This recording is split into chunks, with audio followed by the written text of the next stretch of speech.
ខ្ញុំឈ្មោះសិនយូខ្ញុំជាក្មេងកំព្រាគ្រូបានរើសខ្ញុំមកចិញ្ចឹមគាត់ឲ្យបាយខ្ញុំហូបហើយក៏ឲ្យកាំបិតឆ្លាក់មួយដែរគ្រូថាខ្ញុំជាមនុស្សឆ្លាក់ឈ្មោះលើនោះតើមានអ្នកណាគេយករបស់ល្អបែរជាត្រូវខូចខាតអស់គ្រូនិយាយត្រូវហើយខ្ញុំពិតជាមនុស្សគងែនរឿងនិយាយស្ដីខ្ញុំមិនចេះទេ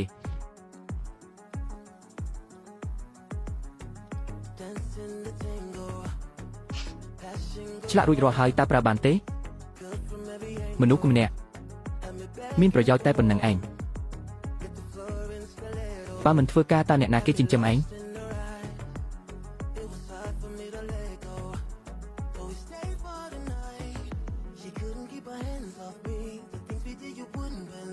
លោកគ្រូចៅខ្ញុំមកយកគ្រឿងត្បូងនេះកញ្ញាលីអ្នកមកដល់ហើយឬនេះខ្ញុំឆ្លាក់ដោយដៃសំដេកប៊ីយកទៅបានអ្នកមើលចុះស្អាតខ្លាំងណាស់តើធ្វើស្លាប់នេះដោយរបៀបណាស្ដាងដល់ថ្នាក់ពន្លឺចាំងឆ្លុះបានថែមទាំងមានក្បាច់ខាងក្នុងលោកគ្រូចាងក្នុងវិស័យឆ្លាក់ត្បូងមានតែលោកទេដែលមានស្នាដៃនេះពិតប្រាកដហើយខ្ញុំធ្វើផ្ទាល់អ្នកមិនបាច់បារម្ភទេធានាថាពេញចិត្តទេលុយរួចរាល់ហើយលោកគ្រូចៅថ្ងៃក្រោយមានស្នាដៃថ្មីកុំភ្លេចប្រាប់ខ្ញុំមុនគេណា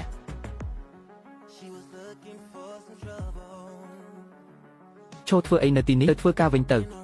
គេសរសើរគឺសរសើរខ្ញុំវាមិនពាក់ព័ន្ធនឹងអញទេ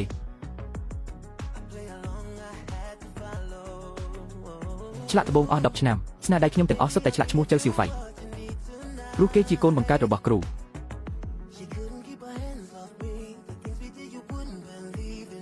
នេះលុយចំណែកឆ្នាំនេះ 10000 យកទៅ10000នៅមិនទាន់ពេញចិត្តទៀតឬឯងគ្រាន់តែជាអ្នកធ្វើការឲ្យគេទេត្បូងគឺខ្ញុំជាអ្នកការងារគឺខ្ញុំជាអ្នកទទួលគឺខ្ញុំជាអ្នកបើកទំនាក់ទំនងក៏ជារបស់ខ្ញុំដែលឯងមានថ្ងៃនេះគឺមកពីខ្ញុំឲ្យបើគ្មានខ្ញុំឯងសំបីតែ10000ក៏មិនមានតម្លៃដែរពេញ1ឆ្នាំខ្ញុំអង្គុយធ្វើការនៅទីនេះរាល់ថ្ងៃតែខ្ញុំរលត់អស់ហើយកាំបិតក៏បាក់អស់ជាច្រើនដើមខ្ញុំមិនដែលបានសម្រាកសំបីតែមួយថ្ងៃហាងរកចំណេញបានរាប់លានតែគាត់បែរជាថាខ្ញុំមិនមានតម្លៃសំបី10000ប៉ានិយាយរឿងនឹងប្រាប់គាត់ធ្វើអីគាត់ស្ដាប់មិនយល់ទេយកទៅ10000នឹងមិនតិចទេគ្រប់គ្រាន់សម្រាប់អ្នករស់នៅបានមួយធ្វើមុខស្អុយដាក់អ្នកណាបានលុយហើយខំធ្វើការទៅថ្ងៃនេះឆ្លាក់ឲ្យបានច្រើនបន្តិចចាំទុកណាបើគ្មានហាងត្បូងនេះអ្នកក៏គ្មានតម្លៃអ្វីដែរទេបើគ្មានស្លាកយីហោចាស់នេះអ្នកជាអ្វីទៅខំធ្វើការទៅកុំធ្វើមុខស្អុយដាក់គេរាល់ថ្ងៃអប់អង្គុលណា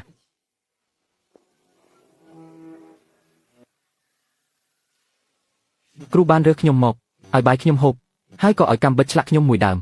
ទើបខ្ញុំទ្រាំបានដល់10ឆ្នាំតែខ្ញុំពិតជាមិនដឹងទ្រាំបានដល់ពេលណាទៀតទេ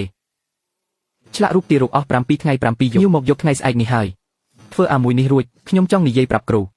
ថាពេលនេះអាចកាត់បន្ថយការងារខ្លះបានខ្ញុំហត់ណាស់ប៉ាអាខ្លងថ្ងៃនេះវាប្លែកវានឹងមិនបង្កជារឿងអ្វីទេមែនទេបង្កជារឿង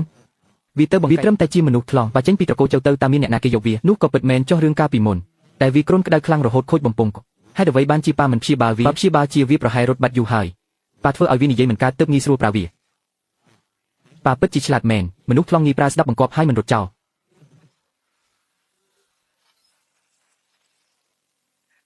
សិនយូអ្នកឈួតហើយមែនទេ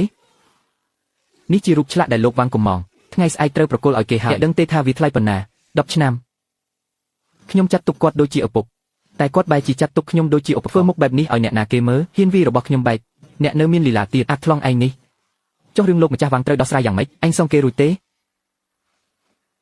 បើចេញពីត្រកូលចៅឯងគ្មានបាយហូបទេសិនយូបើចង់ទៅក៏ទៅចុះដល់ពេលមកលុតជង្គង់សុំទោសខ្ញុំនៅចាំមើលខ្ញុំបើកទ្វារឲ្យឬអត់ប៉ាតាយើងត្រូវធ្វើម៉េចឥឡូវទុកឲ្យគាត់ទៅចុះមិនដល់3ថ្ងៃផងគាត់នឹងត្រឡប់មកវិញមិនខានកាលពីយប់មិញខ្ញុំដេកនៅក្រោមស្ពានពេលចាក់ចេញពីត្រកូលចៅខ្ញុំគ្មានអ្វីសល់ទៀតទេតែខ្ញុំនៅមានដៃទាំងពីរនេះហើយក៏នៅមានកាំបិតឆ្លាក់នេះដែរនោះមិនមែនអាខ្លងនៅហាងត្បូងត្រកូលចៅទេហេមកធ្វើអីនៅទីនេះអាខ្លងចេះមើលត្បូងអីគេធ្វើជាចេះដឹងទៅវិញ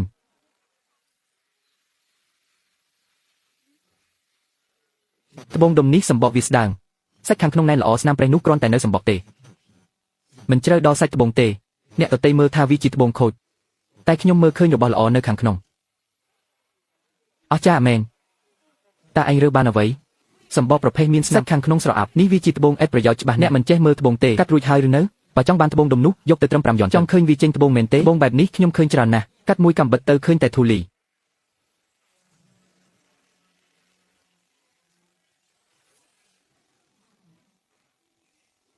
មិនអាចទៅរួចទេខ្ញុំទើបតែមើលមិញវាជាត្បូងខូចសោះ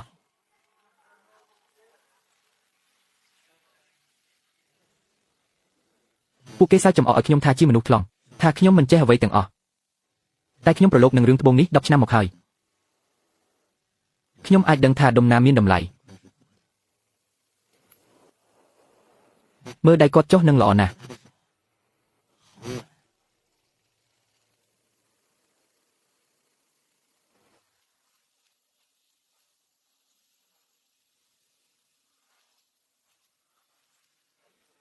កាត់បានត្បូងគ្រាន់តែជាជំហានដំបូង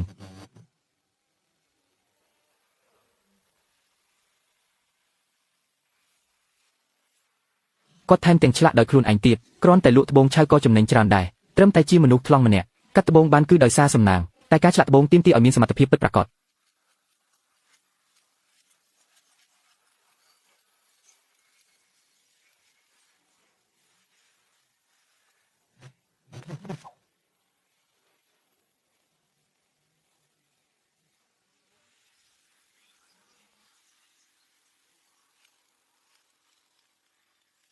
របៀបកាន់កាំបិតនេះដូចជាធ្លាប់ឃើញណែណាតើគាត់ធ្វើបានយ៉ាងម៉េចទៅ10ឆ្នាំមកនេះខ្ញុំឆ្លាក់ត្បូងច្រើនណាស់គ្រប់ដុំសុទ្ធតែឆ្លាក់ឈ្មោះចៅសៀវហ្វៃនេះជាលើកដំបូងដែលខ្ញុំឆ្លាក់ឈ្មោះខ្លួនឯង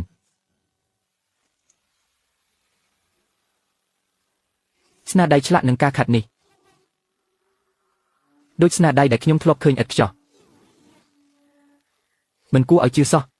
ផ្កាដែលឆ្លាក់នេះត្រូវតែឲ្យពន្លឺចាំងឆ្លុះបានហើយបើអ្នកឆ្លាក់រួចចាំខ្ញុំមកយកតម្លៃអ្នកកំណត់ចុះខ្ញុំជឿជាក់លើស្នាដៃអ្នកមកជ្រើសរើសត្បូងទៀតហើយ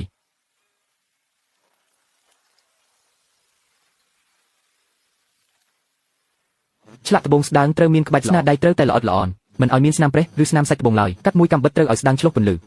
បើក្រាស់ត្រូវតែមើលទៅមានតម្លៃត្បូងដុំនេះសាច់ល្អទឹកថ្លា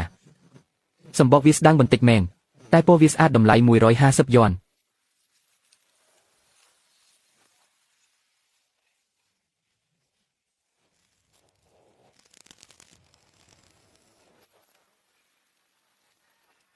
150យ៉ននឹងមើលទៅដូចជាមានរបស់ល្អហើយម្សិលមិញគេទិញ5យ៉នបានរបស់ល្អចុះថ្ងៃនេះវិញ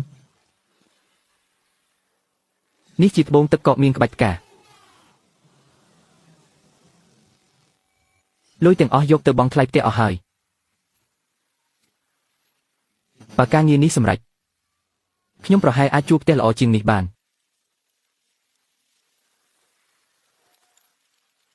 អូ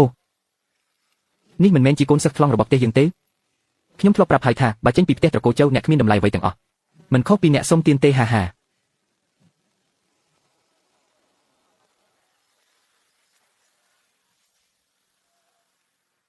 ត្បូងទឹកកកមានក្បាច់ផ្កា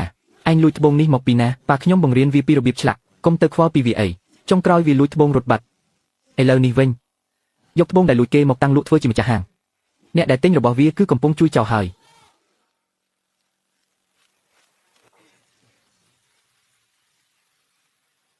អ្នកនាងលីតើអ្នកនាងមកធ្វើអ្វីនៅទីនេះ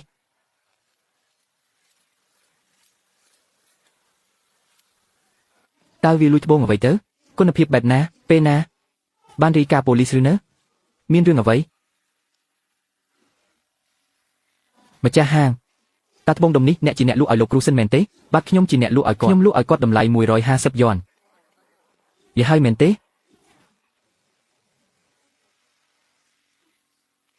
លោកគ្រូសិននេះជាប្រាក់កក់200,000យ៉នខ្ញុំបង់មុនបើឆ្លាក់រួចសូមយកទៅឲ្យខ្ញុំនៅហាងផងខ្ញុំរងចាំអ្នកកន្ត្រប់ការឆ្លាក់នេះតម្លៃ200,000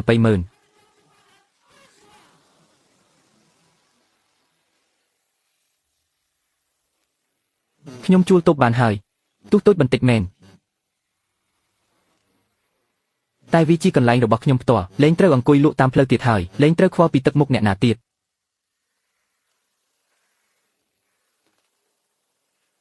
កន្ត្រប់ការនេះស្នាដៃដែលអ្នកឆ្លាក់គឺគាត់ជាអ្នកយកទៅលក់ឲ្យគេបាន200,000 200,000ហ្នឹងខ្ញុំចិញ្ចឹមអ្នក10ឆ្នាំមកនេះសូម្បីពីអរគុណមួយម៉ាត់ក៏អ្នកមិននិយាយយកវិជាដែលរៀនពីខ្ញុំហើយគិតថាខ្លួនឯងខ្លាំងមែនទេ អ្នកណាក្នុងផ្លូវនេះក៏ស្គាល់ខ្ញុំដែរខ្ញុំនឹងប្រាប់គេមិនឲ្យទិញរបស់អ្នកមួយអ្នកណាហ៊ានមកប្រគល់កន្ត្រកផ្កានោះមកលុតជង្គង់សុំទោសខ្ញុំនឹងនៅតែចាត់ទុកអ្នកជាកូនសិស្សបើមិនដូច្នោះទេខ្ញុំនឹងធ្វើឲ្យអ្នកលួរបស់មិនដាច់សំបីតែមួយមុខអ្នកវាខ្លងនិយាយក៏មិនកើតអ្នកណាគេនឹងជឿអ្នក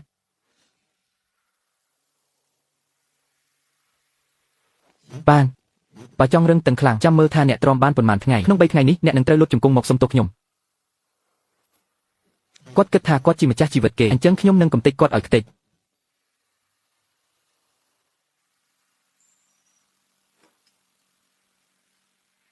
កន្ត្រកផ្កាឆ្លាក់នេះគឺបង្ហាញពីក្បាច់ឆ្លាក់របស់អ្នកបានច្បាស់បំផុតមើលទៅដឹងភ្លាមថាជារបស់អ្នក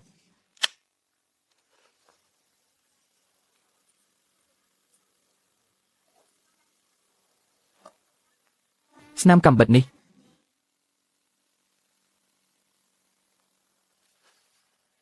ជារូបថតឯកសារស្នាដៃដែលគេដាក់តាំងនេះជារបស់ត្រកូលជ័យហើយនេះជាស្នាដៃដែលអ្នកឆ្លាក់ផ្ទាល់ដៃ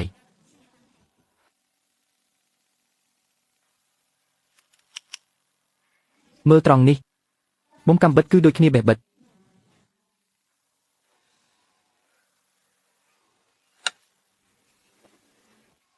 ្នាដៃដែលត្រកូលជ័យធ្លាប់ឈ្នះរង្វាន់ប៉ុន្មានឆ្នាំនេះសុទ្ធតែជាស្នាដៃអ្នកឆ្លាក់មែនទេ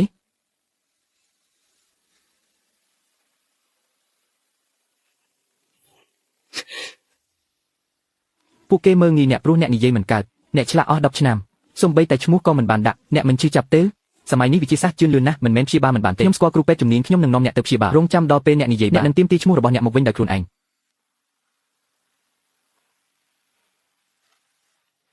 សំឡេងរបស់អ្នកមិនមែនខូចទេគឺគ្រាន់តែសរសៃប្រសាទឆ្លើយតបខ្សោយមិនមែនខូចខាតសរីរាង្គទេមិនមែនខូចទេគឺដោយសារមិនបានប្រើប្រាស់យូរសាច់ដុំវារឹងអស់ហើយគាត់ភ្លេចរបៀបប្រើវាហើយកាលពីក្មេងអ្នកធ្លាប់គ្រុនក្តៅខ្លាំងមែនទេពេលនោះគេថាវាធ្វើឲ្យខូចសរសៃប្រសាទឥ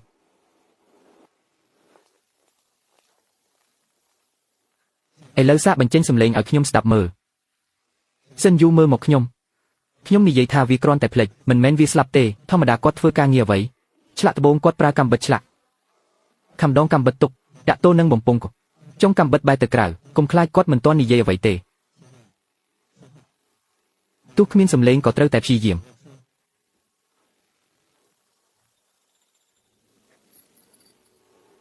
មានអារម្មណ៍ទេនោះហើយជាសំឡេងរបស់អ្នកវាមិនបានបាត់ទៅណាទេវាគ្រាន់តែត្រូវស្ទះនៅខាងក្នុងយូរពេកព្រឹកល្ងាចចម្ដង15នាទីខំកាំបិតហ្វឹកហាត់ដើម្បីឲ្យមានអារម្មណ៍ញ័រដំបូងប្រហែលជាមានតែខ្យល់មិនអីទេអ្នកគ្រាន់តែត្រូវរៀនប្រើខ្សែសំឡេងឡើងវិញសិនយូអ្នកឲ្យខ្ញុំទេអ្នកនៅមានសង្ឃឹមកុំប្រញាប់ធ្វើបន្តិចម្ដងថ្ងៃនេះល្អជាងម្សិលមិញ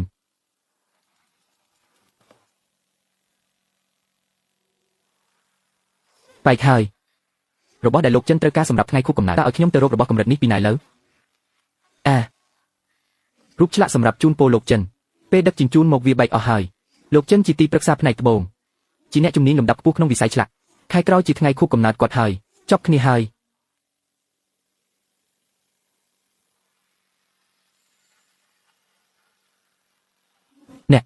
អ្នកចង់ជួយឆ្លាក់ឲ្យខ្ញុំមែនទេ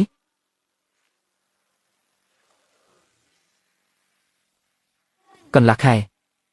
របស់ធំមួយនេះអ្នកប្រកាសចិត្តទេ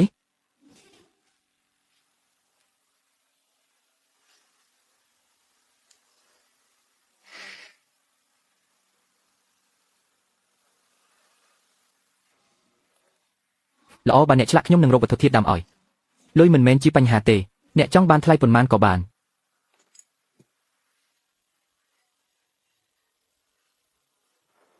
រូបគ្រាវ5ហោះលើពុកគ្រាវ5ក្បាលឆ្លាក់ទម្លុះ5ជាន់ដាច់ខាតកុំឲ្យប៉ះខ្លួនគ្រាវលំនាំពុកហាមដាច់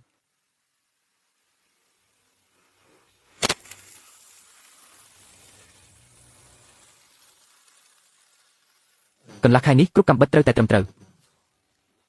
ឆ្លាក់សត្វក្រៀនពិបាកត្រង់ស្លាប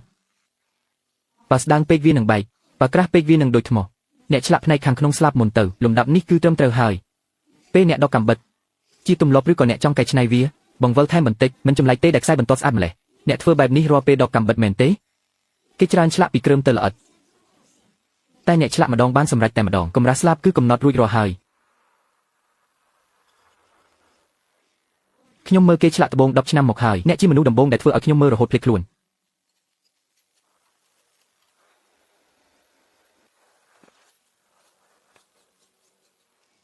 សិនយូររាល់អ្វីដែលអ្នកធ្វើសុទ្ធតែជាអភូតហេតុទៅពិធីជប់លៀងលោកចិនជាមួយខ្ញុំទៅខ្ញុំនឹងប្រកាសឈ្មោះអ្នកឲ្យគ្រប់គ្នាបានដឹង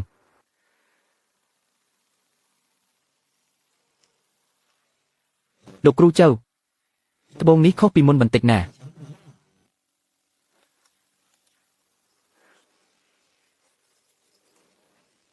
លោកលីកុំនិយាយលេងសាច់អីយ៉ាងណាក៏ជាស្នាដៃចាស់ដែរពីមុនខ្ញុំធ្លាប់ទិញត្បូងនេះពីហាងចៅរាប់សិបដុំខ្សែបន្ទាត់មុតស្រាដកកំបិតស្អាតមើលមួយភ្លែតគឺដឹងថាមានជីវិតចុះដុំនេះវិញស្នាមកំបិតរដុបខ្សែបន្ទាត់មិនស្មើនៀបមើលទៅខុសត្រង់ទ្រាយលោកគ្រូចៅតាដៃអ្នកលេងស្ទាត់ជំនាញហើយឬក៏បដូរអ្នកឆ្លាក់ថ្មីលោកលីថ្មដែលខ្ញុំទិញមកថ្មីនេះខុសពីមុនវាមានសភាពរឹងធ្វើឲ្យមានអារម្មណ៍ខុសគ្នាពាក់ព័ន្ធនឹងស្នាដៃទេខ្ញុំទិញត្បូងជាង10ឆ្នាំមកហើយរវាងគុណភាពថ្មនិងស្នាដៃខ្ញុំបែងចែកដាច់លោកលីរបស់ទាំងអស់នេះគឺលោកគ្រូចៅជាអ្នកឆ្លាក់ផ្ទាល់កាលពីមុនគាត់រងរបួសដៃបន្តិចទើបប៉ះពាល់ដល់ការងារបន្តិចបន្តួចលើកនេះខ្ញុំមិនប្រកាន់ទេតែលោកគ្រូចៅខ្ញុំមកទីនេះព្រោះតែជឿជាក់លើឈ្មោះហាងអ្នកបើគេឈ្មោះខូចហើយពិបាកនឹងស្ដារឡើងវិញណាស់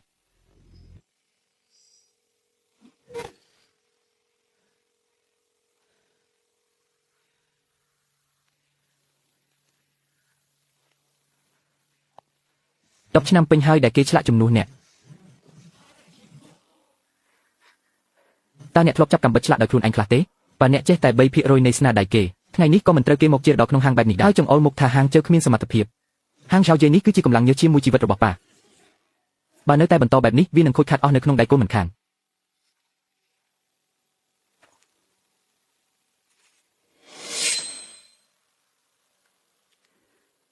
មើលតើកូនត្រូវតែចេញមុខដោយខ្លួនឯងហើយប៉ាកុំបារម្ភអីហាងរបស់អាខ្លងនោះបិទជាច្រើនថ្ងៃហើយគ្មានអ្នកណាទៅរកវាសំបីតែម្នាក់ប៉ាបានប្រកាសប្រាប់គេឯងរួចហើយអ្នកណាដែលហ៊ានទៅរកវាគឺចាត់ទុកថាជាស្ត្រូវនឹងត្រកូលចៅវាគ្មានភ្ញៀវគ្មានការងារធ្វើមិនអាចទ្រាំបានយូរទេដល់ពេលនោះវានឹងមកសុំអង្វរប៉ាជាក់ជាមិនខានដល់ពេលវាត្រឡប់មកវិញប៉ានឹងឲ្យវាលុតជង្គង់នៅមុខហាងលុតជង្គង់រហូតដល់ប៉ាពេញចិត្តមិនមែនទេដល់ពេលនោះត្រូវឲ្យវាលុតជង្គង់វាចូលមក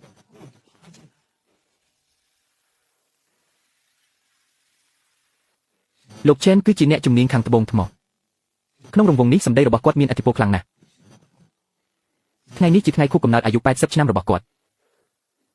ឪពុកកូនត្រកូលចៅក៏មកដែរ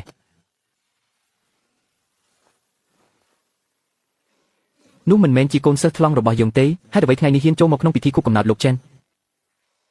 សន្តិសុខគាត់មកជាមួយខ្ញុំមានបញ្ហាអ្វីមកនិយាយជាមួយខ្ញុំកញ្ញាឡយអ្នកជាអ្នកជំនាញវិតម្លៃហេតុអ្វីនាំមនុស្សបែបនេះមកពិធីលោកចិនអាថ្លង់ម្នាក់នេះអ្នកនាំវាមកធ្វើអ្វីនាំមកដើម្បីឲ្យលោកពិនិត្យលោកគ្រូចៅខ្ញុំនាំគាត់មកធ្វើអ្វីចាំបន្តិចទៀតលោកនឹងដឹង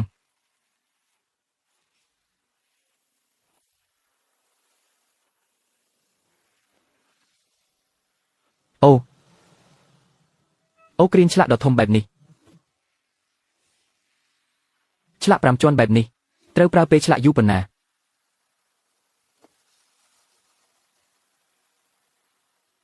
អ្នកណាជាអ្នកឆ្លាក់លោកចិននេះគឺឆេនយ៉ូស្នាដៃនេះគឺគាត់ជាអ្នកឆ្លាក់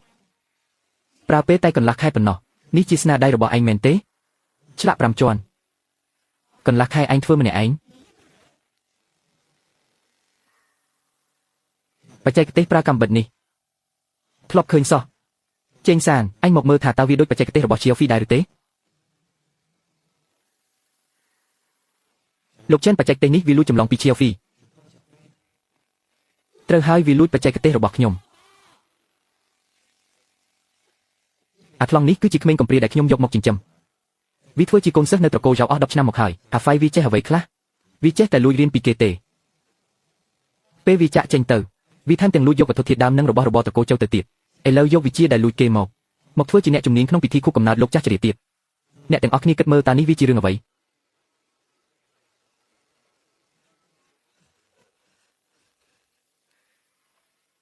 លួចរបស់គេហើយនៅចង់ប្រើហិង្សាទៀតឬលោកចៅអ្នកថាសិនយូលួចរៀនវិជាអ្នកចុះខ្ញុំសុំសួរមួយម៉ាត់ចៅស៊ីវហ្វៃហាត់10ឆ្នាំមកនេះក្នុងចំណោមអ្នកនៅទីនេះមានអ្នកណាធ្លាប់ឃើញវាចាប់កាំបិតម្ដងរូបចម្លាក់អន្ត្រីមាសដែលបានពៀនកាលពីឆ្នាំស្នាដៃកាំបិតគឺដូចគ្នាបេះបិទនឹងរូបសត្វក្រៀលនេះបើអ្នកថាសិនយូលួចរៀនវិជាអ្នក អញ្ចឹងឥឡូវនៅចំពោះមុខលោកចាស់ចរៈជួយកែស្លាប់សត្វគ្រាវនេះឲ្យបានមើលបើអ្នកធ្វើបានខ្ញុំនឹងសុំទោសអ្នកភ្លាមធ្វើមិនបានមែនទេព្រោះអ្នកមិនចេះសោះឡើយកិត្តិយសទាំងអស់របស់អ្នកគឺដណ្ដើមយកពីសិនយូមកទេគេទើបជាមនុស្សពូកែពិតប្រាកដឯអ្នកគ្រាន់តែជាមនុស្សអត់ប្រយោជន៍ដែលលួចយកស្នាដៃគេកញ្ញាលីវិជាកម្មបិតត្រកូលចៅយើងមានច្បាប់តាំងពីដូនតាមិនដែលបង្ហាញឲ្យអ្នកក្រៅឃើញទេពេលខ្ញុំធ្វើការអ្នកក្រៅមើលមិនឃើញទេនេះជាច្បាប់ក្នុងវិស័យនេះអ្នកជាក្មេងស្រីដឹងអ្វីវិជាត្រកូលចៅខ្ញុំហេតុអ្វីត្រូវឲ្យអ្នកមើលអ្នកជាអ្នកណាគេអ្នកទាំងអស់គ្នាប្រហែលជាមិនដឹងទេសិនយូបើកហាងនៅផ្លូវលក់ត្បូង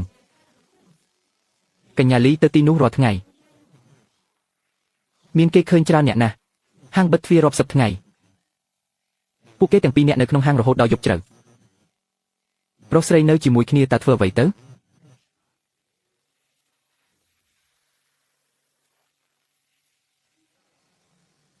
កញ្ញាលីខ្ញុំគិតជំនួសអ្នកពិតមែនអាខ្លងនេះពូកែធ្វើខ្លួនឲ្យគេអាណិតណាស់អ្នកចេញមុខការពារវាប្រហែលជាកំពុងសើចចំអកឲ្យអ្នកថាឈួតហើយអ្នកជាស្រីក្រមុំហេតុអ្វីត្រូវមកខូចគេឈ្មោះព្រោះតែមនុស្សបែបនេះខ្ញុំថាហើយគ្មានបានការអ្វីសោះខំប្រឹងការពារអាខ្លងនេះតែត្រូវទទួលស្គាល់ថាអាខ្លងនេះមុខមាត់ស្អាតមែន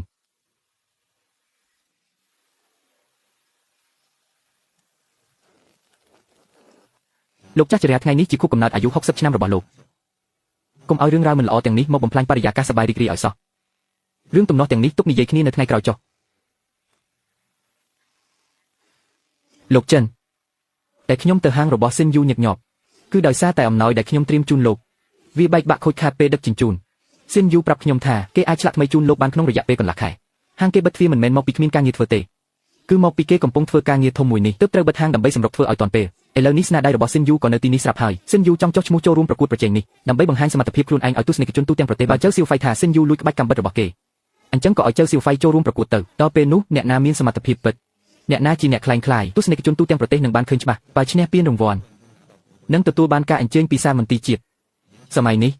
ដល់ពេលត្រូវបង្ហាញសមត្ថភាពក៏ត្រូវតែបង្ហាញឲ្យគេឃើញឲ្យសៀវហ្វៃចុះឈ្មោះទៅចៅសៀវហ្វៃតើអ្នកហ៊ានទេខ្ញុំមិនហ៊ានតើមានអ្វីដែលខ្ញុំមិនហ៊ាននោះមិនមែនអ្នកថាសិនយូលួចក្បាច់កម្មបិតអ្នកទេអញ្ចឹងក៏ចុះឈ្មោះប្រកួតទៅទុកឲ្យទស្សនិកជនទូទាំងប្រទេសបានថាត្រកូលចៅមានក្បាច់កម្មបិតខ្លាំងប៉ុណ្ណាចឹងសានអ្នកធ្វើបែបនេះគឺមិនទុកមុខឲ្យខ្ញុំសោះលោកចិនគុំនិយាយអញ្ចឹងអីក្នុងពេលដែលលោកបានពោលពាក្យមកហើយខ្ញុំអាចបដិសេធមិនចុះឈ្មោះបានយ៉ាងម៉េចស្អែកនេះខ្ញុំនឹងចុះឈ្មោះពិធីជប់លៀងចប់ហើយលោកចិនចាំទុកចុះត្រកូលចៅរបស់ខ្ញុំក៏ត្រូវគេដាក់លើសង្វៀនដែរអ្វីសុទ្ធតែដើរទៅមុខ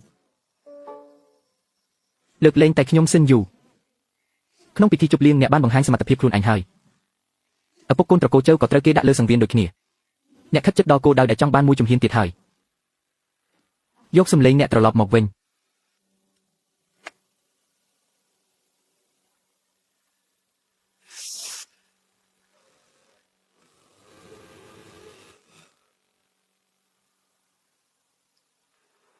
សាកម្ដងទៀតខ្ញុំនៅទីនេះ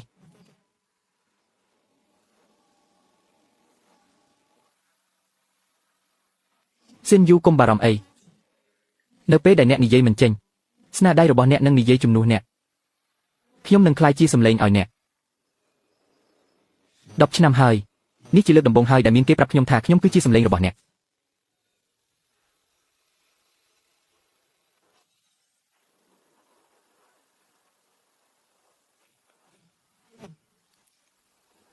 អ្នកកំពុងតែប្រឹងពេកមែនទេកុំប្រឹងអីគ្រូពេទ្យប្រាប់ហើយថាអ្នកគ្រាន់តែភ្លេចរបៀបបញ្ចេញសម្លេងការប្រឹងវាមិនមានត្រូវតែទុកឲ្យវាស្វែងរកផ្លូវដោយខ្លួនឯងខ្ញុំឆ្លាក់ត្បូងអស់រយៈពេល10ឆ្នាំមកហើយរាល់ការកាត់ម្ដងខ្ញុំអាចគ្រប់គ្រងវាបានល្អិតល្អន់ដូចសរសៃសក់តែខ្ញុំបែរជាមិនអាចគ្រប់គ្រងសម្លេងខ្លួនឯងបានសោះសិនយូពេលអ្នកឆ្លាក់ត្បូងជាធម្មតាតើអ្នករកចំណុចកណ្ដាលនៃខ្សែបន្ទាត់ដោយរបៀបណាពេលខ្ញុំនិយាយតើអ្នកមានអារម្មណ៍ថាមានការញ័រដែរឬទេសិនយូខ្ញុំឈ្មោះលីឈីងយុនខ្ញុំចូលចិត្តស្នាដៃរបស់អ្នកខ្លាំងណាស់ចូលចិត្តអស់រយៈពេលជាច្រើនឆ្នាំមកហើយពីមុនខ្ញុំស្មានថាជាស្នាដៃរបស់ចៅសៀវហ្វៃ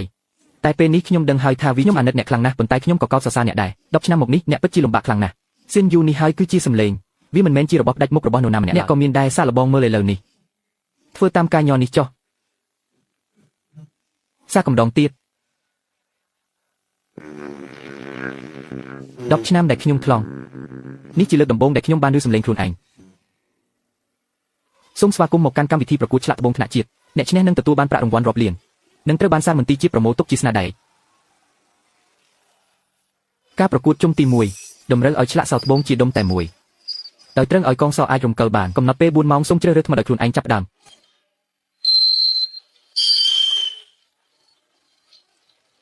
ខ្លាចអ្វីសំខាន់គឺបច្ចេកទេសឆ្លាក់មិនដឹងអ្វីទេបើថ្មមិនល្អទោះឆ្លាក់ស្អាតយ៉ាងណាក៏ឥតប្រយោជន៍ដែរ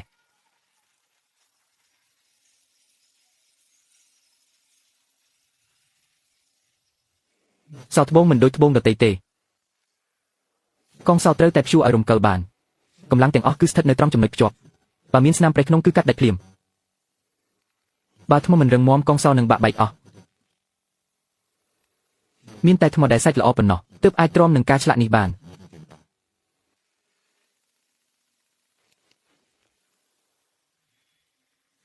ជើសៀវហ្វៃមួយជីវិតនេះធ្លាប់តែប៉ះត្បូងដែលគេខាត់រួចរាល់ថ្មធម្មជាតិមួយដុំក៏គេមិនដែលប៉ះផងតើគេអាចជ្រើសរើសថ្មបានដោយរបៀបណា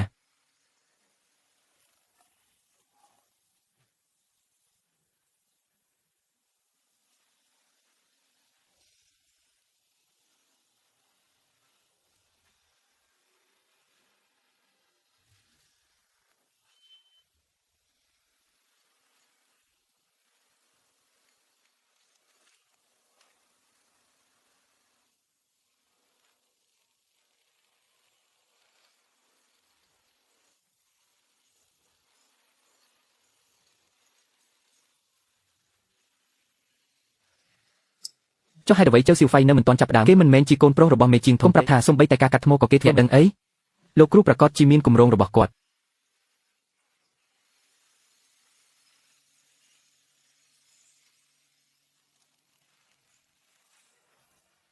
ភ្នែកគាត់ពិតជាមុតស្រួចមែនមិននឹកស្មានថាថ្មខូចសោះខ្លាចជាថ្មមានតម្លៃសំខាន់គឺវាថ្លាស្អាតសាច់ថ្មល្អណាស់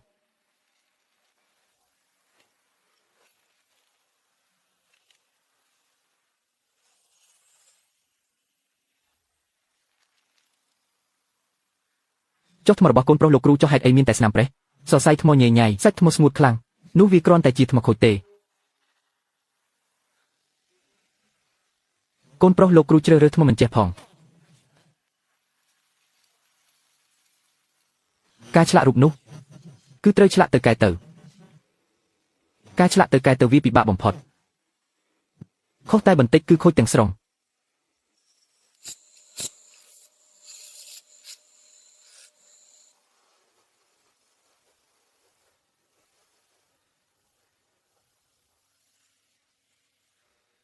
បើខ្ញុំឆ្លាក់មិនចេញនៅមុខមនុស្ស3លានអ្នកនេះត្រកូលជើនឹងចប់ហើយ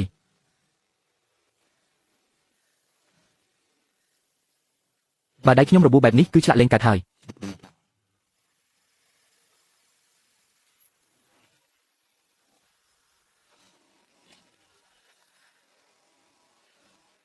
ដៃខ្ញុំលោកគ្រូជើលោកមិនអីទេមុតដៃហើយតើគាត់អាចនឹងលេងបានប្រើកាំបិតឆ្លាក់ទៀតហើយមែនទេប្រញាប់នាំលោកគ្រូជើទៅបងរុំរបួសទៅឆ្លាក់ថ្មសោះបែរជាមុតដៃខ្លួនឯងគាត់មិនមែនជាកូនលោកគ្រូធំទេធ្វើការឆ្លាក់ថ្មយូរឆ្នាំមកការការពារដៃគឺជាមូលដ្ឋានគ្រឹះហើយអ្វីគាត់ធ្វេសប្រហែសបែបនេះឬមួយគាត់ធ្វើដោយចិត្តណាកុំនិយាយផ្ដេសផ្ដាសតែថ្មរបស់គាត់មិញនេះសុទ្ធតែស្នាមប្រេះមែនឆ្លាក់មិនចេញទេគាត់របួសបែបនេះមិនមែនស្មើនឹងសារភាពចាញ់ទេ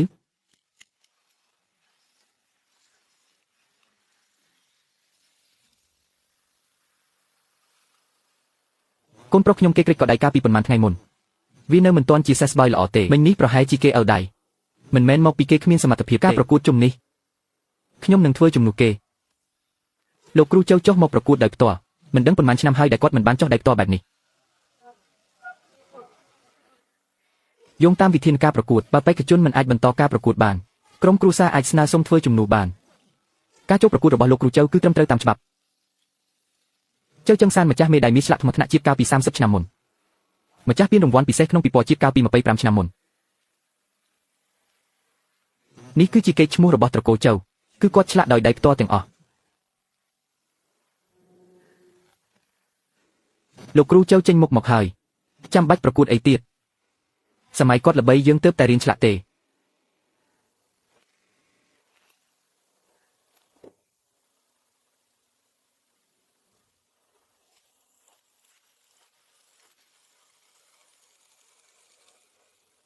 ថ្មនេះធម្មតាទេតែស្នាដៃឆ្លាក់នៅតែល្អបើធៀបនឹងស្នាដៃរបស់យ៉ាពីគឺនៅខ្សោយជាងបន្តិចដៃរបស់ចាហ្វៃរងរបួសហើយគាត់លែងអាចកាន់កាំបិតឆ្លាក់បានទៀតហើយក៏គ្មានអ្នកណាដឹងថាគាត់ឆ្លាក់មិនកាត់ដែរ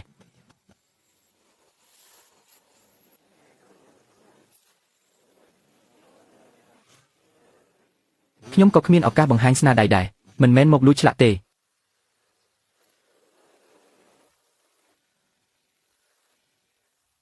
តែខ្ញុំអាចបញ្ជាក់រឿងមួយបាន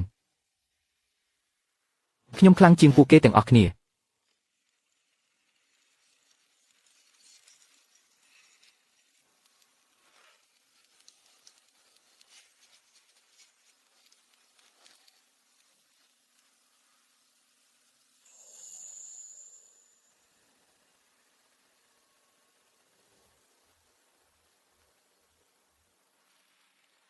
អាថ្លង់ម្នាក់នោះឆ្លាក់គម្លាតបានតិចជាង1 មីលីម៉ែត្រខ្សែបន្ទាត់មិនមានកំហុសសំបីបន្តិចហើយគេជាអ្នកដំបូងដែលធ្វើរួច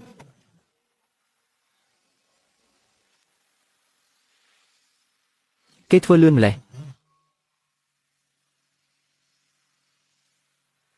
ខ្លាចតែធ្វើរួចរាល់ដោយប្រញាប់ប្រញាល់ទេ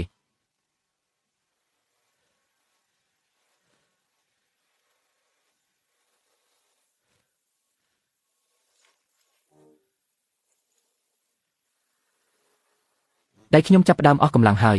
15ឆ្នាំហើយដែលមិនបានប៉ះកាំបិតដៃលែងដូចមុនហើយខ្សែបន្ទាត់ចាប់ផ្ដើមរេហើយគាត់ប្រហែលជាដឹងខ្លួនឯងហើយចប់ម៉ោងជុំទី1ហើយសូមអ្នកប្រកួតទាំងអស់ឈប់ឆ្លាក់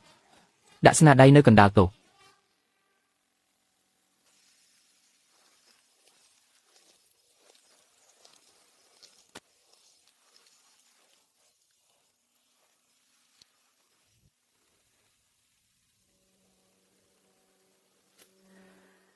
ផ្នែកខាងក្នុងកែសម្រួល2 ដងហើយ15ឆ្នាំមិនបានឆ្លាក់ដៃមិនសូវស្ទាត់ជុំក្រោយខ្ញុំនឹងកែសម្រួល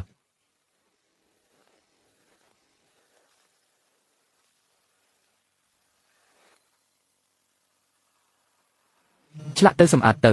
ឆ្លាក់ម្ដងគឺត្រូវតែស្អាតហើយគេធ្វើរួចនៅម៉ោងទី3នេះគឺជាស្នាដៃល្អបំផុតក្នុងថ្ងៃនេះ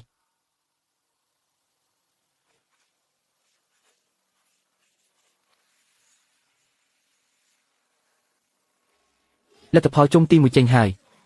អ្នកដែលបានពិន្ទុខ្ពស់ជាងគេគឺស៊ិនយូបាន96ពិន្ទុលោកគ្រូជើបាន94ពិន្ទុ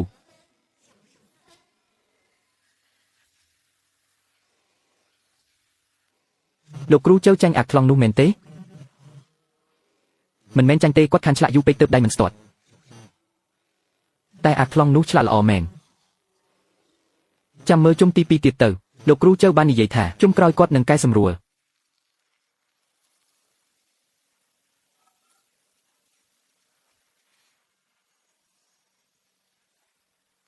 ជុំទី2ប្រធានបទគឺឆ្លាក់រូបព្រះកំណត់ពេល1 ម៉ោងថ្មត្រូវបានចែកជូនដូចគ្នាម្នាក់1 ដុំដូចគ្នាឥតខ្ចោះ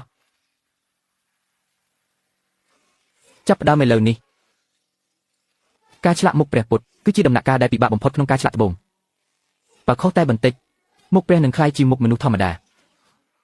សេចក្តីមេត្តានឹងក្លាយជាភាពត្រជាក់ស្រេបជុំទី2ចាប់ផ្ដើមហើយត្បូងដូចគ្នាកាំបិតដូចគ្នាគ្មានអ្នកណានិយាយបានទៀតទេថាខ្ញុំឈ្នះព្រោះបានត្បូងល្អជុំនេះគឺវាស់គ្នាត្រង់ស្នាដៃផ្ទាល់ខ្លួនដល់ពេលបង្ហាញពីសមត្ថភាពពិតប្រាកដហើយជុំនេះលោកគ្រូជើប្រាកដជាឈ្នះវាជាជំនាញដែលគាត់ពូកែបំផុត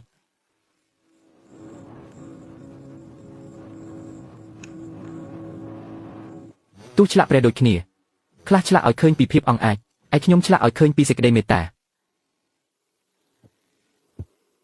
ភាពអង់អាចមើលទៅលើផ្ទៃមុខសេចក្តីមេត្តាមើលទៅលើកែវភ្នែក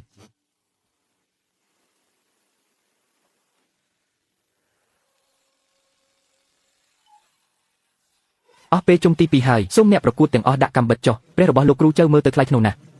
ស្នាដៃឆ្លាក់ស្អាតល្អសមាមាត្រផ្ទៃមុខត្រឹមត្រូវជាស្តង់ដារដ៏ល្អឥតខ្ចោះគ្មានកន្លែងខ្វះខ្ញុំអាចឲ្យពិន្ទុបាន99នេះគឺជាពិន្ទុខ្ពស់បំផុតក្នុងការប្រកួតគ្រប់ទីកន្លែងព្រះរបស់លោកគ្រូចៅពិតជាល្អប៉ុន្តែស្នាដៃរបស់សិនគឺឆ្លាក់ព្រះអន់មុខចុះក្រោមបើខុសមុំតែបន្តិចទឹកមុខទាំងមូលនឹងខូចអស់ហើយគាត់មិនបានគូវាសិនទេគឺឆ្លាក់ភ្លាមតែម្ដងចាប់ពីទម្រង់មុខដល់ចិញ្ចើមរហូតដល់កែវភ្នែកគឺឆ្លាក់ម្ដងឲ្យចេញរូបរាងតែម្ដងអ្វីដែលគាត់ឆ្លាក់មិនមែនគ្រាន់តែជាមុខព្រះទេគឺជារូបភាពព្រះកំពុងសម្លឹងមើលចុះក្រោមទឹកមុខនៅពេលនោះគឺគាត់រកឃើញដោយការឆ្លាក់ផ្ទាល់ដៃការឆ្លាក់តាមស្តង់ដារមិនពិបាកទេតែអ្វីដែលពិបាកគឺធ្វើឲ្យរូបឆ្លាក់មានជីវិតព្រះអង្គនេះគឺមានជីវិតពិត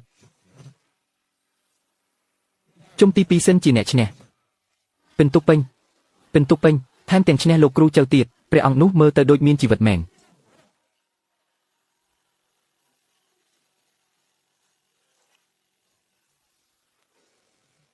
លោកគ្រូចៅចាញ់ទាំងពីរជុំបើសិនឈ្នះជុំទី3ទៀតគាត់នឹងក្លាយជាម្ចាស់ជើងឯកហើយតើសឹមយូជានរណាហេតុអ្វីបានជាគាត់ខ្លាំងឬថាគាត់ជាកូនសិស្សតកូចៅគាត់លួចរៀនក្បាច់កាំបិតពីចៅសៀវហ្វៃបើអញ្ចឹងមិនបានគាត់ខ្លាំងជាងលោកគ្រូចៅទៅវិញជុំចុងក្រោយចាប់ផ្ដើមហើយប្រធានបទគឺនាខំមង្គលកំណត់ពេលត្រឹម30នាទីថ្មសម្រាប់ឆ្លាក់ត្រូវបានចែកជូនដូចគ្នាមានពេលតែ30នាទីប៉ុណ្ណោះឆ្លាក់ចប់គឺជារឿងអស្ចារ្យឆ្លាក់មិនចប់គឺជារឿងធម្មតាជុំនេះគឺវាស់ស្ទង់ចិត្តសាស្ត្រ30នាទីសម្រាប់ឆ្លាក់នាខំនេះមិនមែនជាការប្រកួតទេនេះវាដូចជាការបង្ខំឲ្យបាក់ទឹកចិត្តតែថាបើជាលោកគ្រូចៅប្រហែលជាមានឱកាសចៅចឹងសានចេញស្នាដៃអស់ពីពោះហើយល្បឿនគាត់ដល់កម្រិតកំពូលហើយគាត់ឆ្លាក់នាខំពេញមួយជីវិតប្រធានបទនេះអំណោយផលខ្លាំងណាស់សម្រាប់គាត់បើសឹមយូតាមមិនទាន់ទេពិន្ទុដែលនាំមកពីជុំមុននឹងត្រូវស្មើវិញ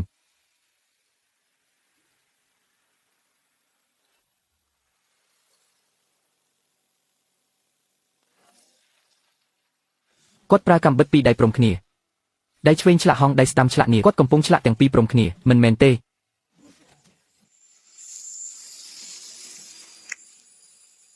នាគកំពុងងាកទៅរកហងក៏កំពុងងាកមកមើលនាគដែរ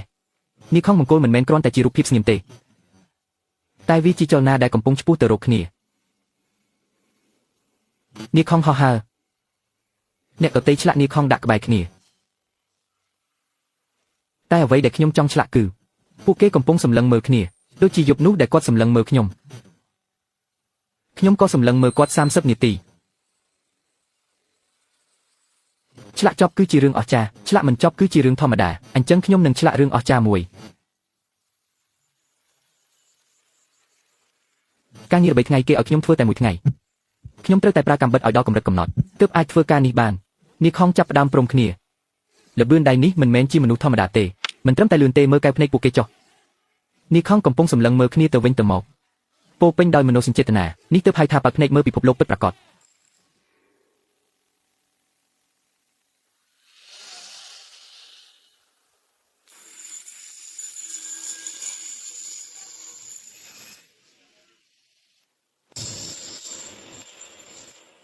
ដៃលោកគ្រូចៅកំពុងតែញ័រហើយយ៉ាងណាក៏គាត់មានវ័យច្រើនដែរហើយដែលមិនបានឆ្លាក់អ្វីធំដុំនៅចំពោះមុខគេបែបនេះតែនៅសល់5នាទីទៀតតើការឆ្លាក់នៅមិនទាន់ចប់ទេ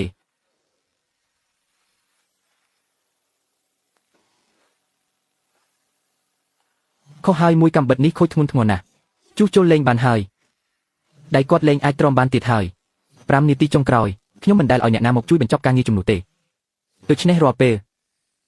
ខ្ញុំត្រូវតែបញ្ចប់វាដោយខ្លួនឯង1នាទីចុងក្រោយ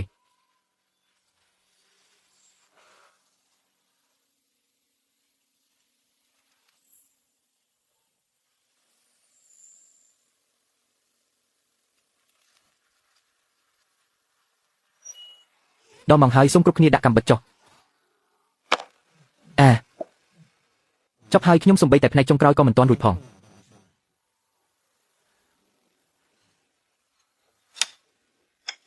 30នាទីមិនមែនជាពេលវេលាដែលមនុស្សអាចធ្វើបានទេ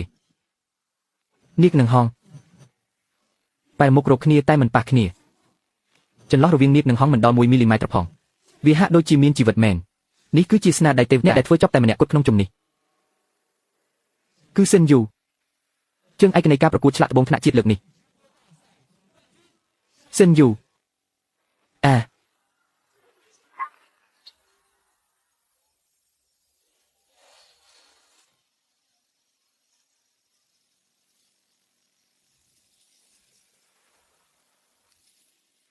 លោកចេនខ្ញុំមិនបានកុហកលោកទេមែនទេ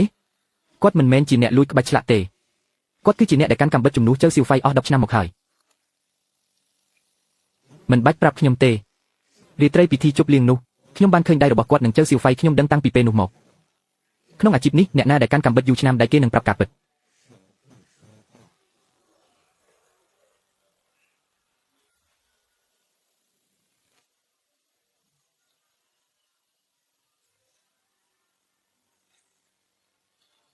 បានជើងឯកមែនឈ្នះទាំង3ជុំថែមទាំងជាអ្នកដែលធ្វើចប់តែម្នាក់គត់ទៀតតែពីមុនមិនមែនគេថាគាត់លួចក្បាច់ស៊ីវហ្វៃទេហើយជើស៊ីវហ្វៃមិញនេះសំបីតែកាំបិតក៏កាន់មិននឹងផងបានជើងឯកហើយមានបានការអ្វីក្បាច់ឆ្លាក់មិនមែនលួចរបស់ខ្ញុំទេចុះមិនមែនប៉ាខ្ញុំជាអ្នកបង្រៀនទេបើកាន់កាំបិតមិនរួចកុំមកធ្វើឲ្យខ្មាស់គេអីការប្រកួត3ជុំលោកគ្រូជើមិនដែលឈ្នះសិនយូសំបីតែម្ដងតើអ្នកណាជាអ្នកបង្រៀនអ្នកណាមិញនេះមានគេនិយាយថាក្បាច់ឆ្លាក់របស់សិនយូគឺលួចមកខ្ញុំសូមនិយាយមួយម៉ាត់នៅទីនេះថាយប់ពិធីជប់លៀងនោះខ្ញុំបានឃើញដៃគាត់ដៃទាំងពីរនោះសុទ្ធតែមានស្នាមសន្លាក់ម្រាមដៃខុសប្រក្រតីចុងម្រាមដៃខ្មៅស្រអាប់នេះជាស្នាមដែលកើតឡើងពីការកាន់កាំបិតឆ្លាក់យូរឆ្នាំដៃរបស់ជើស៊ីវហ្វៃខ្ញុំក៏បានឃើញដែរគឺស្អាតបាត់ណាស់គ្មានស្នាមកាំបិតសំបីបន្តិចអ្នកណាជាអ្នកឆ្លាក់អ្នកណាជាអ្នកធ្វើដៃមិនចេះកុហកទេរឿងនេះខ្ញុំនឹងស៊ើបអង្កេតឲ្យច្បាស់អ្នកគ្រាន់តែទទួលពានរង្វាន់ទៅសមាគមឆ្លាក់ត្បូងនឹងផ្ដល់យុត្តិធម៌ជូនអ្នកដែលធ្វើការងារនេះមិនចេះកុហកទេត្រូវតែស៊ើបឲ្យដឹងការពិត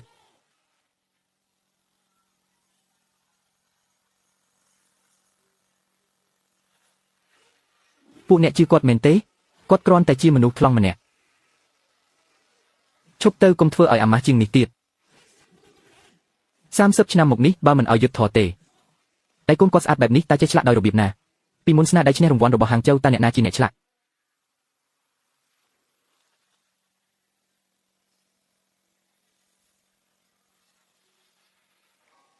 ម្ចាស់ជើងឯក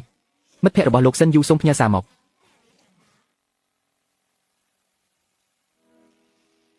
អរគុណលោកម្ចាស់ចិនអរគុណគណៈកម្មការអរគុណអ្នកទាំងអស់គ្នាដែលជឿជាក់លើគាត់ពានរង្វាន់ថ្ងៃនេះ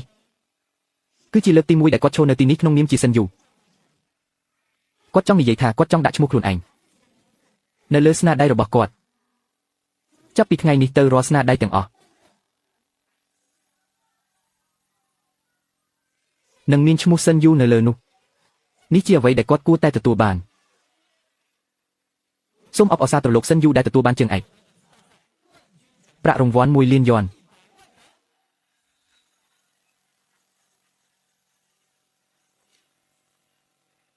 សារមន្ទីរជាតិសូមអញ្ជើញលោកសិនយូជាផ្លូវការដើម្បីរចនានិងឆ្លាក់ស្នាដៃត្បូងខ្នាតធំមួយប្រធានបទតាមការសម្រេចចិត្តរបស់អ្នករយៈពេល3 ខែ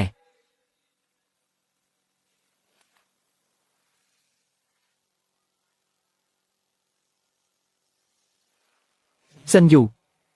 ផ្ទាំងគំនូរឆ្លាក់ត្បូងប្រធានបទអ្នកជ្រើសរើសដោយខ្លួនឯងតែខ្ញុំមានយោបល់មួយចូលឆ្លាក់រូបទេសភាពដ៏ស្រស់ស្អាតបង្ហាញពីភាពអស្ចារ្យនៃមាតុភូមិយើងត្រូវតែប្រើស្នាដៃល្អបំផុតដើម្បីរក្សាវាទុក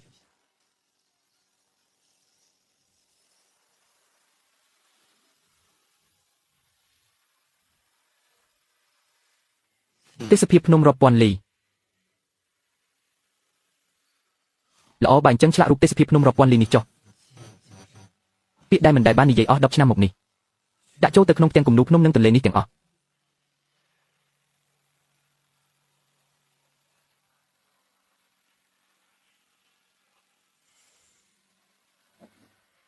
ពេលនេះពិភពលោកទាំងមូលស្គាល់ឈ្មោះអ្នកហើយតែថាតើពេលណាអ្នកនឹងជួយឆ្លាក់សឲ្យខ្ញុំមួយខ្ញុំចង់បើកបេះដូងរបស់អ្នក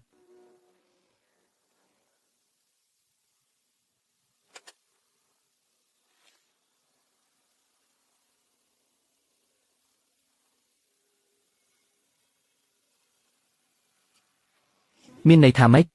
អ្នកត្រូវតែនិយាយវាឲ្យខ្លាំង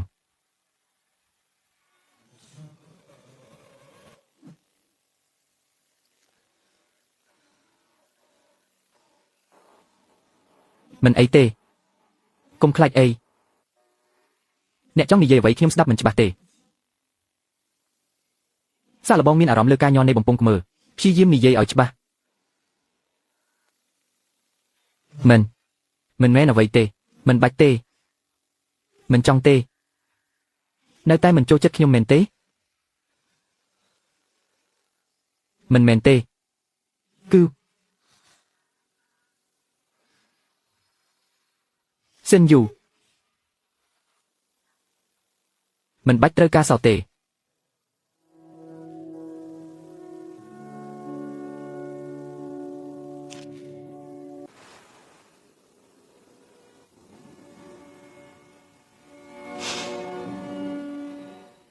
បេះដូងរបស់ខ្ញុំបើកចំហសម្រាប់អ្នកជានិច្ច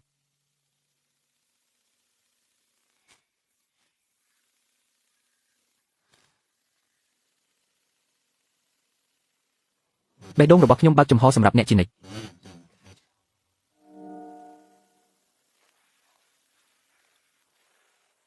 កម្ពស់5ម៉ែត្រ2តឹង8ម៉ែត្រ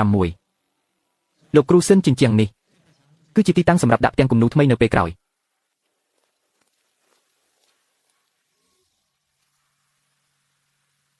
ធំឈីងយុនអ្នកកំពុងនិយាយពីត្បូងឬកំពុងហៅខ្ញុំឈីងយុនត្បូងធំអ្នកត្រូវនិយាយថាឈីងយុនត្បូងដុំនេះធំណាស់ឈីងយុនត្បូងដុំនេះធំណាស់លើកនេះល្អជាងមុនបន្តិចសិនយូត្បូងដុំនេះមកពីភ្នំគុនលុនទម្ងន់12តោនជាផ្ទាំងឆ្លាក់ត្បូងដ៏ធំបំផុតដែលនៅសេសសល់ថ្មដើមនេះជាងឆ្លាក់ចំណាយពេលដល់ទៅ6ឆ្នាំទើបធ្វើរួចភារកិច្ចរបស់អ្នកគឺពិបាកជាងគាត់ទៅទៀតនេះគឺជាទេសភាពភ្នំនិងទន្លេនៃមាតុភូមិអ្នកត្រូវឆ្លាក់ទន្លេយ៉ាងសេនិងភ្នំនៃប្រទេសយើងលើត្បូងនេះទន្លេលឿងភ្នំគុនលុនភ្នំឈិនលីងឆ្លាក់វាទាំងអស់ចូលទៅក្នុងដុំថ្មនេះប្រើកាំបិតរបស់អ្នកឆ្លាក់ទេសភាពក្នុងចិត្តអ្នកចេញមកតែអ្វីដែលពិបាកពិតប្រាកដមិនមែនត្រឹមតែការឆ្លាក់ទេអ្នកដតីគេឆ្លាក់រូបភ្នំតែអ្នកបែរជាឆ្លាក់លើជញ្ជាំងកម្ពស់5ម៉ែត្រ2តឹង8ម៉ែត្រ6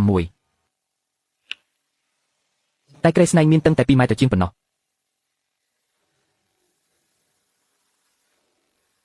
អ្នកត្រូវបែងចែករូបភាពជាច្រើនកំណាត់ដើម្បីឆ្លាក់រួចសឹមយកមកភ្ជាប់លើជញ្ជាំងបើឃើញស្នាមមកគឺខូចទាំងស្រុងហើយពីមុនធ្លាប់មានគេភ្ជាប់រូបភាពដែរតែគ្មាននរណាហ៊ានរូបភាពទេសភាពទាំងមូលដូចអ្នកទេពេលវេលាមានតែ1ឆ្នាំតើតន់ដែរឬទេ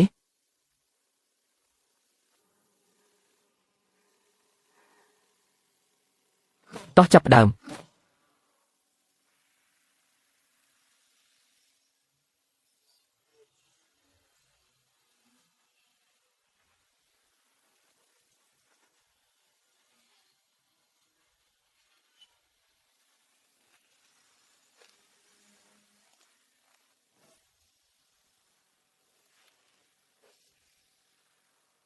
លទ្ធផលស៊ើបអង្កេតរបស់លោកចៅចឹងសានចេញហើយ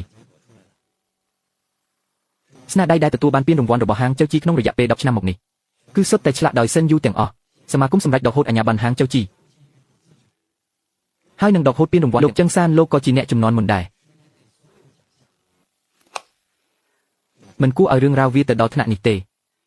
បិទហាងទៅសុខចិត្តបិទដោយខ្លាចធ្នូប្រសាជាងត្រូវគេបណ្តេញចេញសិនយូឯងគឺជាក្មេងកំព្រាដែលខ្ញុំរើសយកមកចិញ្ចឹម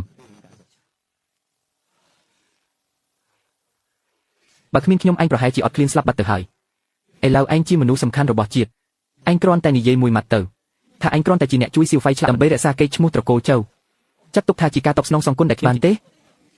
ត្រូវហើយគ្រាន់តែនិយាយថាឯងជួយខ្ញុំស្នាដៃទាំងនោះពីដើមមកក៏ស្ថិតក្រោមឈ្មោះត្រកូលចៅដែរអញ្ចឹងក៏បន្តដាក់ឈ្មោះត្រកូលចៅទៅទៀតទៅឯងគ្រាន់តែនិយាយមួយម៉ាត់ប៉ុណ្ណោះមែនហើយឯងវា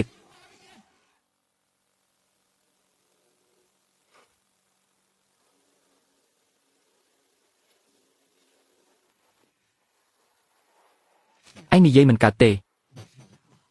នេះហើយគេហៅថាផលកម្ម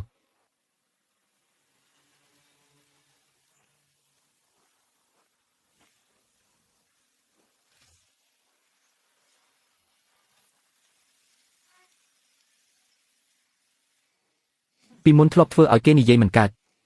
ឥឡូវដល់វេនខ្លួនឯងត្រូវមកអង្វរគេឲ្យនិយាយវិញសិនយូបានតាំងពីយូរហើយហើយអ្វីនៅតែប្រើភាសាកាយវិការដាក់ពួកគេកាលនោះគេមើលងាយថាខ្ញុំជាមនុស្សធ្វើឲ្យខ្ញុំគ្មានលទ្ធភាពការពារខ្លួនឥឡូវនេះគេត្រូវតែទទួលស្គាល់ថាខ្ញុំជាមនុស្សតែមិនអាចជួយកូនប្រុសគេបានត្បូង12តោន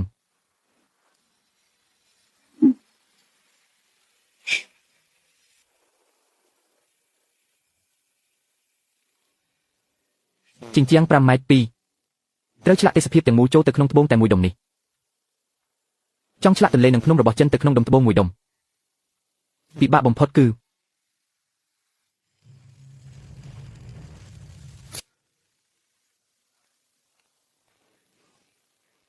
អ្វីដែលអ្នកឆ្លាក់មិនមែនគ្រាន់តែជារូបរាងភ្នំទេ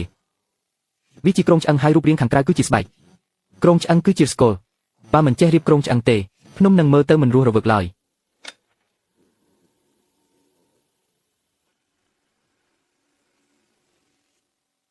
ពណ៌ដិតគឺជារសភ្នំពណ៌ស្រាលគឺជាទឹកនេះគឺជាជ្រលងភ្នំដំបូងក្នុងដុំត្បូងមួយមានកន្លែងដែលមានពណ៌ដិតហើយក៏មានកន្លែងដែលមានពណ៌ស្រាលពណ៌ដិតគឺតំណាងឲ្យរសភ្នំពណ៌ស្រាលគឺតំណាងឲ្យទឹកត្រូវចេះរៀបឲ្យវាស៊ីសង្វាក់គ្នាមិនអាចធ្វើឲ្យវាដាច់ចេញពីស្នាមទាំងនេះមានពីធម្មជាតិស្រាប់ពណ៌វាស្រាលជាងកន្លែងផ្សេងដូច្នេះត្រូវឆ្លាក់ជាបើឆ្លាក់ជាភ្នំវានឹងមើលទៅមិនធម្មជាតិត្បូងនីមួយមានចរិតរបស់វាអ្នកមិនអាចបង្ខំវាបានទេអ្នកត្រូវតែធ្វើតាមធម្មជាតិវាបង្ហាញអ្នកថាកន្លែងណាជាភ្នំកន្លែងណាជាទឹក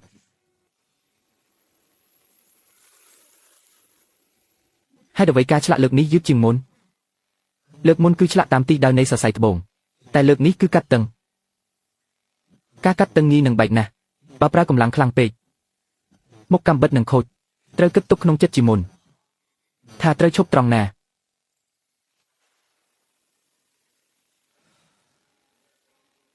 ត្រូវចេះទប់ដៃឲ្យទាន់ពេលចុះអ្នកដឹងបានយ៉ាងម៉េចថាវានឹងមិនដឹងទេគឺអាស្រ័យលើអារម្មណ៍ដៃពេលរុញកាំបិតទៅមុខត្បូងនឹងមានកម្លាំងរុញត្រឡប់មកវិញបើកម្លាំងរុញស្មើគ្នាគឺអាចឆ្លាក់បានរហូតតែបើកម្លាំងរុញស្រាប់តែមានន័យថាខាងក្រោមមានស្នាមប្រេះត្រូវតែឈប់ភ្លាមគ្មានឧបករណ៍ណាប្រាប់បានទេមានតែដៃទេដែលដឹងថ្ងៃនេះសម្រាប់ត្រឹមនេះសិនចុះដៃត្រូវសម្រាប់ត្បូងក៏ត្រូវសម្រាប់ដែរ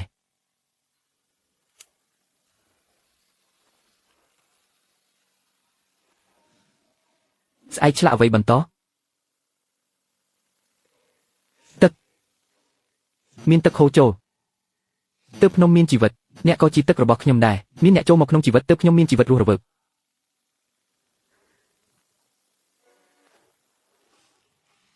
ទើបតែចេះនិយាយសោះចេះនិយាយផ្អែមល្ហែមដាក់គ្នាហើយណា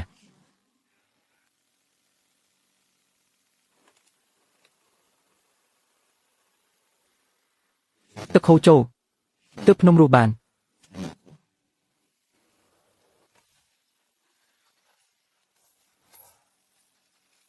លោកជើចចឹងសានកាលពីមុនយើងបានបង់លុយបញ្ជីទិញក្នុងកិច្ចសន្យាបានសរសេរច្បាស់ថាត្រូវឆ្លាក់ដោយដៃលោកជើសៀវហ្វៃផ្ទាល់តែលទ្ធផលអ្នកបែរជាយកស្នាដៃកូនជាងធ្លាប់បន្លំថាជាស្នាដៃគ្រូដើម្បីវាជាការច្បោកក្នុងកិច្ចសន្យាត្រូវហើយវាជាការច្បោករបស់ដែលខ្ញុំកំងគឺជារូបឆ្លាក់ការក្នុងកិច្ចសន្យាក៏សរសេរថាជើសៀវហ្វៃជាអ្នកឆ្លាក់ខ្ញុំមិនខ្វល់ថាអ្នកណាឆ្លាក់ទេខ្ញុំដឹងតែតាមកិច្ចសន្យាបើមិនមែនស្នាដៃជើសៀវហ្វៃគឺខុសកិច្ចសន្យាសងសំណងមកសងលុយខ្ញុំ3ដងសិនយូឥឡូវខ្លាយជាគ្រូកំពូលហើយអ្នកបានរបស់កំមកពីគាត់ទៅអ្នកចំណេញច្រើនណាស់ហើយនៅមកទាសំណងពីខ្ញុំទៀតនេះវាជន់ពន្លិចគ្នាច្បាស់ណាស់របស់ថ្លៃគឺដោយសារសមត្ថភាពគាត់កាលពីមុនអ្នកឲ្យថ្លៃឈ្នួលគាត់ថោកបំផុតតែបែរជាលក់ស្នាដៃគាត់ក្នុងតម្លៃខ្ពស់បំផុតលុយចំណេញទាំងអស់ចូលហោប៉ៅអ្នកកុំស្មានថាពួកយើងល្ងងឲ្យសោះបើថ្ងៃនេះមិនសង3ដងទេយើងជួបគ្នានៅតុលាការបង្កប់ទ្រព្យសម្បត្តិនិងបិទអាជីវកម្មឲ្យឪពុកកូនអ្នកទៅសុំទានគេចុះខ្ញុំទិញ160000សងខ្ញុំ48000ខ្ញុំ20000សងខ្ញុំ64000ខ្ញុំ35000សងខ្ញុំ105000រូបឆ្លាក់កង្ហាររបស់ខ្ញុំ42000សង1250000អ្នកយករបស់ទៅហើយនៅមកទាលុយទៀតចិត្តខ្មៅណាស់ឪពុកកូនមួយគូនេះបិទឈាមគេ10ឆ្នាំ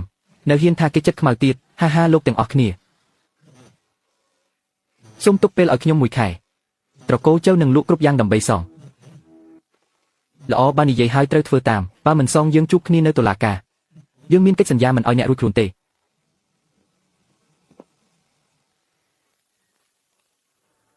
ប៉ាសិនយូឥឡូវជាគ្រូធំហើយពួកគេមិនខាតទេ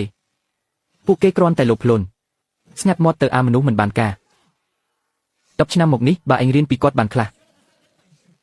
ត្រកូលចៅក៏មិនដល់ថ្នាក់ផ្សាយធនថ្ងៃនេះដែរហេតុអ្វីបានជាប៉ាកាត់ឯងមកអាមនុស្សឥតប្រយោជន៍បន្ទោសខ្ញុំមិនបានក៏ព្រោះតែអ្នកទៅរើសអាខ្លងនោះមកវិញមើលអាសានោះចុះឥឡូវវាជោគជ័យធំដុំហើយគ្រូសាយើងត្រូវវិនិច្ឆ័យអស់ហើយទាំងអស់នេះគឺដោយសារតែអ្នកអាម្នាក់ក្បត់ត្រកូល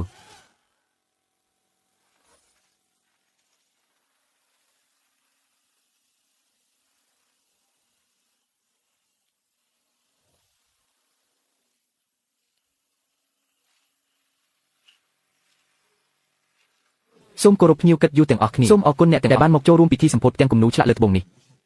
ស្នាដៃនេះមានកម្ពស់5ម៉ែត្រ2ទឹង8ម៉ែត្រ6ដែលរចនានិងឆ្លាក់ដោយលោកសិនយូផ្ទាល់ប្រើពេលអស់1ឆ្នាំពេញ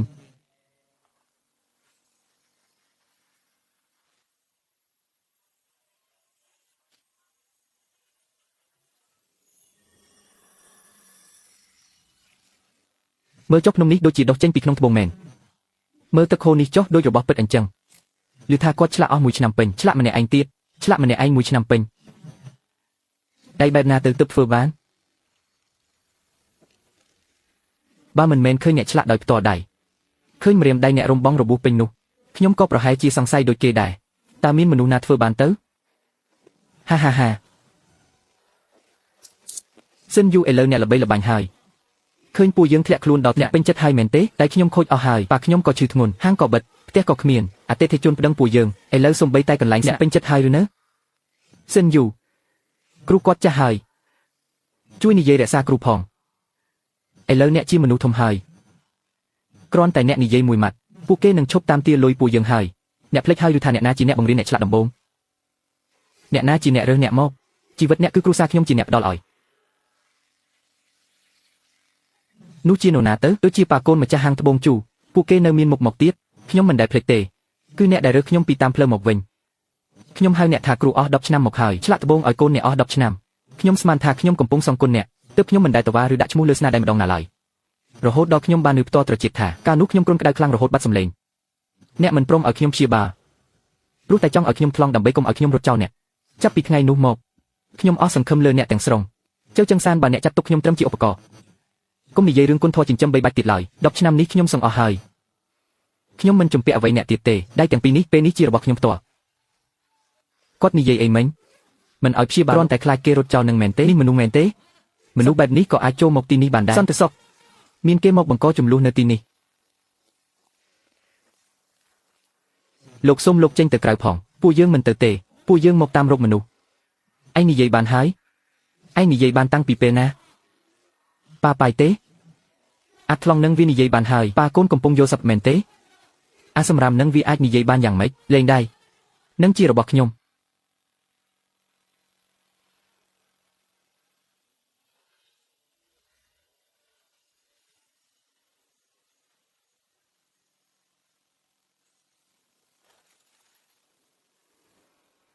លោកអ្នកទាំងអស់គ្នា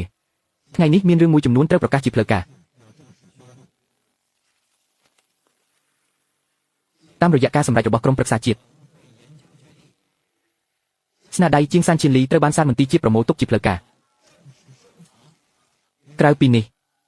លទ្ធផលនៃការជ្រើសរើសមេជាងឆ្លាក់ត្បូងឆ្នាំបានចេញហើយគឺលោកសិនយូទទួលបានការគាំទ្រជាឯកឆន្ទ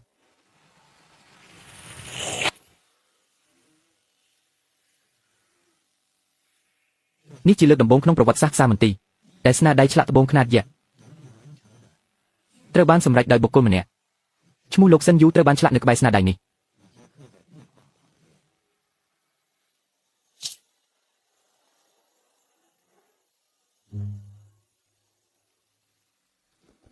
សូមអរគុណលោកចិនសូមអរគុណសាលមន្ទីរជាតិសូមអរគុណអ្នកទាំងអស់គ្នាដែលជឿជាក់លើខ្ញុំ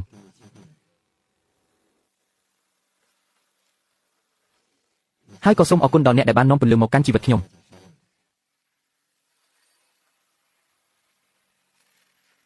លោកសិនតើលោកអាចចែករំលែកអារម្មណ៍ពេលនេះបានទេ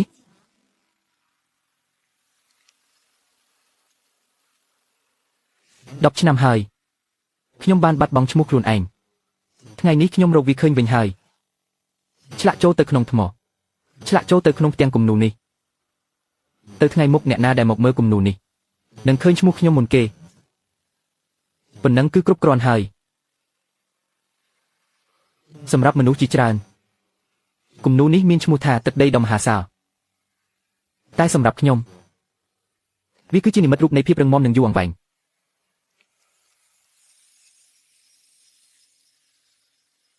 ភ្នំខ្ពស់គឺដាស់តឿនឲ្យខ្ញុំត្រូវតែរឹងមាំឯទឹកហូរវែងឆ្ងាយគឺដាស់តឿនកុំឲ្យខ្ញុំឈប់ដើរជីវិតនេះនៅវែងឆ្ងាយណាស់ភ្នំនៅទីនេះទឹកក៏នៅទីនេះខ្ញុំនឹងបន្តដំណើរទៅមុខទៀតភ្នំខ្ពស់ទឹកវែងយើងនឹងដើរទៅជាមួយគ្នា